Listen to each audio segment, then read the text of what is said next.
Hi friends, ఇప్పుడైతే నేను chicken curry చేస్తున్నాను. ఉల్లిగడ్డలు, పచ్చిమిర్చి, రెండు మీకు కావాల్సిందంటే కరివేపాకు వేసుకోవచ్చు. ఇక ఇట్లా వేపేలాగా చూడాలి.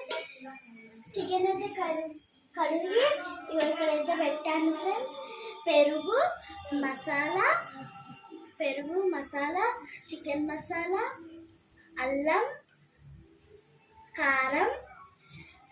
కారం వేసి బాగా కలుపుకోవాలి. ఉప్పు బాగా వేసి కలుపుకొని కొంచెం పక్కన పెట్టుకోవాలి. ఇప్పుడైతే ఇక్కడ మంచిగా వేపుకునేటట్టు చూడాలి ఫ్రెండ్స్. ఇక్కడ మంచిగా వేపినట్టు చూడాలి. చికెన్ అయితే వేసుకోవాలి ఫ్రెండ్స్.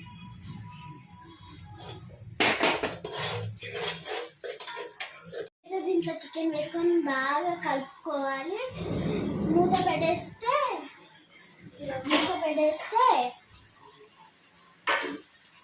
మూత పెట్టి మనం వెంట తీయాలి.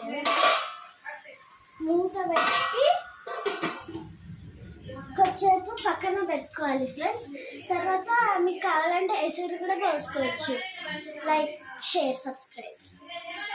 చికెన్ కర్రీ వేసి మామిడిపళ్ళు తింటున్నా ఫ్రెండ్స్. ఎంజాయ్ చేస్తుందా? Leg piece.